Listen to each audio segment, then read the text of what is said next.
Israel മക്കൾ മിസ്രൈമിൽ നിന്ന് പുറപ്പെട്ടു വരുമ്പോൾ അവർ മാറായിൽ എത്തി. അവിടെയുള്ള വെള്ളം അവർക്ക് കുടിക്കുവാൻ കഴിഞ്ഞില്ല. മാറായിലെ വെള്ളത്തിന് കയ്പായിരുന്നു.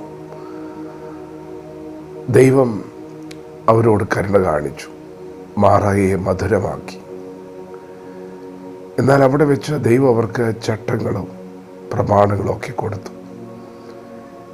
ദൈവം ഇസ്രായേൽ മക്കളോട് പറഞ്ഞു, നിങ്ങൾ യഹോവയുടെ വാക്ക് ശ്രദ്ധയോടെ കേട്ട് അവന് പ്രസാദമുള്ളത് ചെയ്യുകയും അവൻ്റെ കൽപ്പനകളും വിധികളും ഒക്കെ പ്രമാണിക്കുകയും ചെയ്താൽ ഞാൻ മിസ്രൈമ്യർക്ക് വരുത്തിയ വ്യാധികളെ നിങ്ങൾക്ക് വരുത്തുകയില്ല. ഞാൻ നിങ്ങളെ സൗഖ്യമാക്കുന്ന യഹോവയാകുന്നു എന്നരുളി ചെയ്തു. പ്രിയപ്പെട്ടവരെ, ഇസ്രായേൽ അവർ ദൈവത്തിന് പ്രസാദമുള്ള പ്രവൃത്തികൾ എന്തെന്ന് അറിയുകയും അവർ ദൈവത്തിന് പ്രസാദമുള്ള പ്രവൃത്തികളെ ചെയ്തു വരികയും ചെയ്തു വന്നു. അങ്ങനെ ഇരിക്കവെയാണ് അവർ യേശുവിൻ്റെ അടുക്കൽ വന്നത്. അവർ യേശുവിനെ കണ്ടപ്പോൾ യേശുവിനോട് ചോദിച്ചു, ദൈവത്തിന് പ്രസാദമുള്ള പ്രവൃത്തികളെ പ്രവർത്തിക്കേണ്ടതിന് ഞങ്ങൾ എന്തു ചെയ്യണമെന്ന് ചോദിച്ചു. യേശു അവരോട് പറഞ്ഞു, ദൈവത്തിന് പ്രസാദമുള്ള പ്രവൃത്തി അവൻ അയച്ചവനിൽ നിങ്ങൾ വിശ്വസിക്കുന്നത് അത്രേ എന്ന് പറഞ്ഞു. പ്രിയപ്പെട്ടവരെ, ന്യായപ്രമാണത്തിൻ്റെ നിവൃത്തി നമ്മുടെ കർത്താവായ യേശു ക്രിസ്തുവാണ്. ന്യായപ്രമാണം നിവർത്തിക്കുവാനാണ് യേശു വന്നത്. യേശു ഈ ഭൂമിയിലേക്ക് വന്നതൊരു ദൈവപ്രവൃത്തിയാണ്. യേശു പറഞ്ഞു, ഞാൻ സ്വർഗത്തിൽ നിന്ന് ഇറങ്ങി വന്ന അപ്പമാണ്, ഞാൻ ജീവൻ്റെ അപ്പമാണ്. മരുഭൂമിയിൽ ഇസ്രായേൽ മക്കൾക്ക് ഭക്ഷിക്കുവാൻ ദൈവം അന്ന് മന്ന നൽകിയതുപോലെ ഞാൻ ലോകത്തിന് ജീവനെ കൊടുക്കുവാൻ വന്നവനാണ്.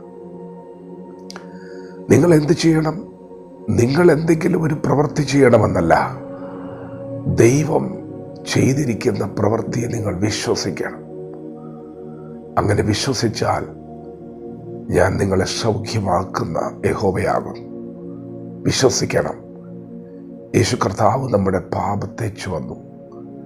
യേശു കർത്താവ് നമ്മുടെ രോഗങ്ങളെ വഹിച്ചു, വേദനകളെ ചുമന്നു.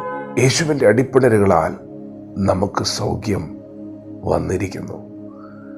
പ്രിയപ്പെട്ടവരെ, ദൈവം ചെയ്ത പ്രവൃത്തിയിൽ, ദൈവം പ്രസാദിച്ച പ്രവൃത്തിയിൽ ഇന്ന് പകൽ നിങ്ങൾക്ക് വിശ്വസിക്കുവാൻ കഴിയുന്നുണ്ടോ?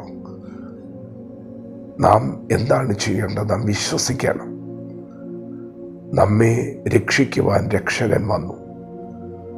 നമുക്ക് സ്വർഗത്തിൽ പോകാൻ കഴിയുമായിരുന്നില്ല. നമുക്ക് ദൈവത്തെ പ്രസാദിപ്പിക്കുവാൻ കഴിയുമായിരുന്നില്ല. നമ്മുടെ ജഡം ബലഹീനമായിരുന്നു. നമുക്കത് കഴിയാത്തത് കൊണ്ടാണ് ദൈവം തൻ്റെ പുത്രനെ ഈ ലോകത്തിലേക്ക് അയച്ചത്.